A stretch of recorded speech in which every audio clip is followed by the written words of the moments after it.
हर महादेव। आप सभी शिव के भक्तों का स्वागत है। आइए आज हम जान लेते हैं सावन के महीने में ऐसे 5 कार्य जो वर्जित माने जाते हैं।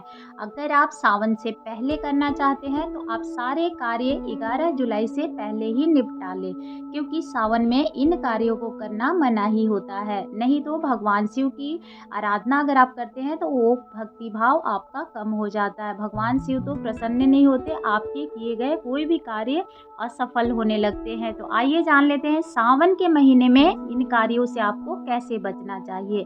पहले ही अगर आप कर लेते हैं तो कोई भी समस्या नहीं आती है। ऐसे भी माना जाता है कि सावन का पूरा माह जो होता है ना, वो धार्मिक होता है। इस काल में चंद्रमा की स्थिति सोम और योग भगवान शिव के प्रभाव पर जागृत करता है। तो सावन के महीने में भूल के भी इन कार्यों को ना दोहराए। तो आइए जान लेते हैं कौन से कार्य हमें नहीं करने चाहिए। तो सबसे पहले तो कहा जाता है कि घर की जाला जो होती है वो नहीं उतारनी चाहिए सावन भादों में, क्योंकि जितने भी जीव जंतु होते हैं सभी भक्ति भाव में लीन होते हैं, ऐसा शास्त्र में माना जाता है। तो आप अपने घर की विशेष सफाई जो है सावन आने से पहले ही कर ले। उसके बाद आप बाकी प्रतिदिन का कार्य आप कर सकते हैं, लेकिन जाला उतारना नहीं चाहिए, ऐसा माना जाता है। सावन का महीना हिंदू धर्म और भारतीय संस्कृति में विशेष महत्व दिया जाता है। भगवान शिव को समर्पित होता है सावन का महीना। इसका शुरुआत जो है 11 जुलाई दिन शुक्रवार से हो रही है और इसका समापन 9 अगस्त को हो जाएगा। तो ये विशेष दिन है भगवान शिव की पूजा और भक्ति भाव करने के लिए। धार्मिक अनुष्ठानों का आयोजन भी होता है इसमें। कई जगहों पर आप देखेंगे शिव के भजन, शिव पुराण और कई सारी कथाएं सावन में की जाती है। सावन के महीने में बहुत सारे अनुष्ठान होते हैं जो भगवान शिव और माता पार्वती को समर्पित होते हैं। तो हर रोज पूजा अर्चना करने से सभी कष्ट दूर हो जाते हैं और सभी कष्टों से मुक्ति भी मिलती है। हर मनोकामना मनुष्य की पूरी होती है।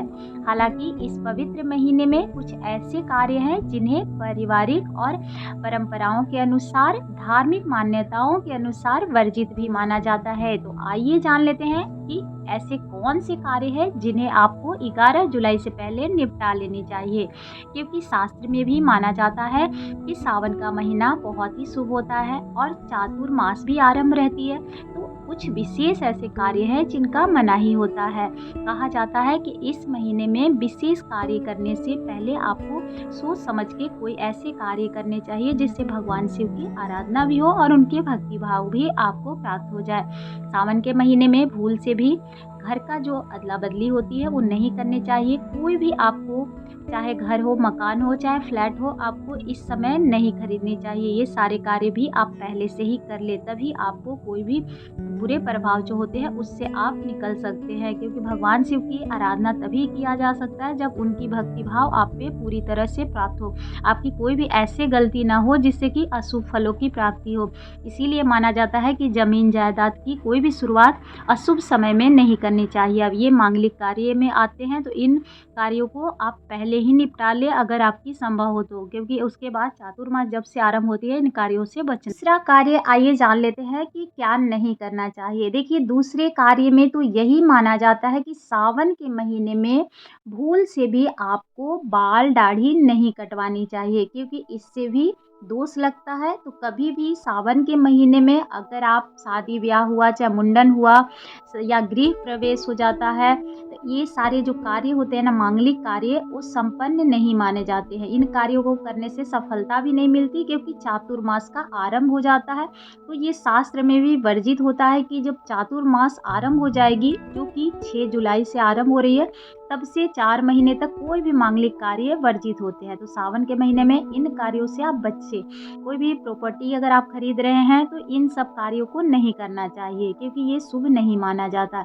तीसरा में आपको ये जान लेना है कि सावन के महीने में भूल से भी आप अशुद्ध न रहे, मानसिक शांति रखे और बाहरी जो भी आपका मतलब मन का जो शांति होता है ना, भगवान की भक्ति भाव में ही प्राप्त होती है। इस बात का ध्यान रख सकते हैं कि सावन के महीने में भगवान शिव के साथ माता पार्वती की उपासना करें और शिव में अपने भाव को जागृत करें, जिससे कि आपकी भक्ति भाव जो है उनमें लगेगी तो मानसिक की शांति भी होगी। और इससे कहा जाता है कि आपका अंतर आत्मा जो होता है वो शुद्ध भी होता है, शारीरिक सौंदर्य आपकी अपने आप बढ़ जाती है, उज्जवल भविष्य भी देखा जाता है और संतुलन मतलब आपके जो प्रभाव है वो भी शांत होते हैं।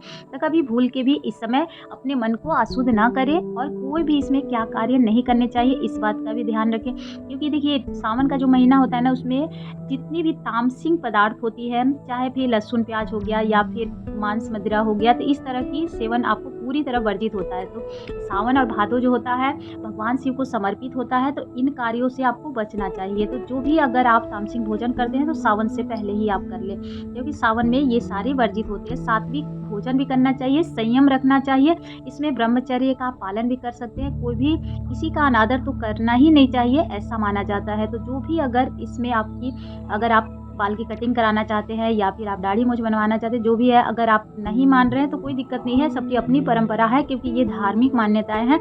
कोई ज़रूरी नहीं है जो किसी पे लागू होती है। अपनी इच्छा अनुसार जितना बचना चाहिए बचा लेना चाहिए।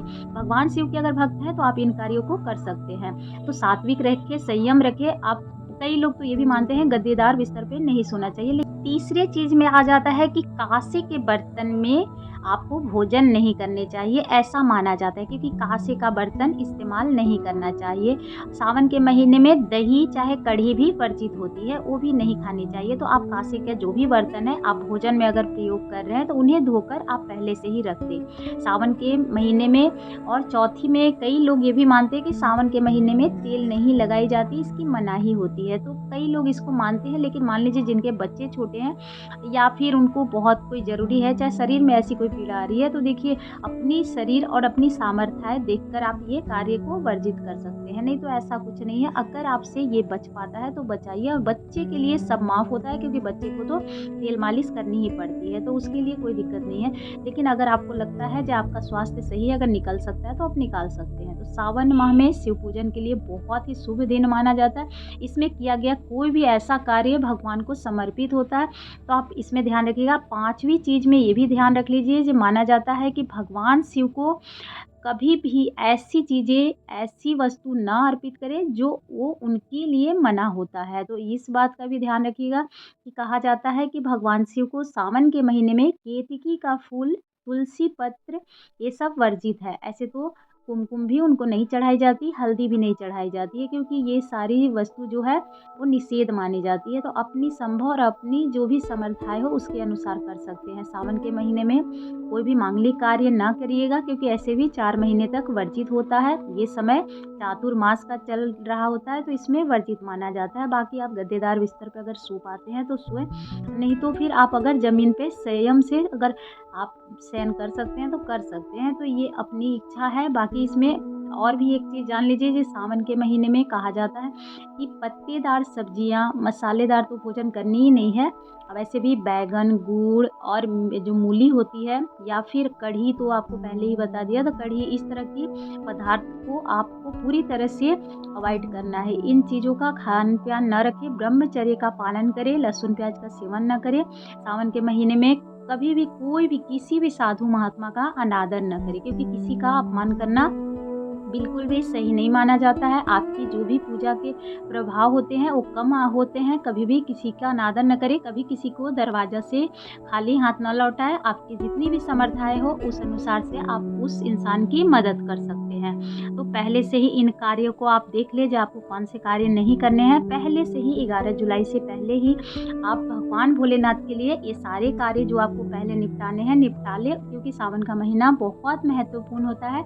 11 जुलाई शुक्रवार को यह आरंभ हो रही है और इसका समापन जो है 9 अगस्त को होगा। तो सावन के पूरे महीने विशेष रूप से भगवान शिव की पूजा, आराधना और व्रत के लिए माना जाता है। इसमें धार्मिक अनुष्ठान भी किए जाते हैं, शिव पुराण की कथाएं होती है। सावन मास में 4 सोमवार पड़ रहे हैं, जो कि भगवान शिव और माता पार्वती को समर्पित है। तो श्रृंगार की सारी सामग्री भी आप इसमें पहले से ही ला के रख सकते हैं। तो आपके जो भी कार्य हैं, जो भी सुहागिन महिलाएं हैं, अपनी अखंड के सौभाग्य की प्राप्ति के लिए इसमें कई सारे ऐसे कार्य कर सकते हैं जिनका उनसे उनका अखंड बना रहे। और परंपराओं और धार्मिक मान्यताओं के अनुसार जो कार्य वर्जित हैं उनसे आप अपने आप को कोशिश करें दूरी बनाने का। बाकी आप अपना शक्ति और समर्थाएं जरूर देख लीजिएगा। जानकारी अच्छी लगी हो तो लाइक करिएगा। आप सभी के जीवन में ढेर सारी खुशियाँ बरकरार रहे।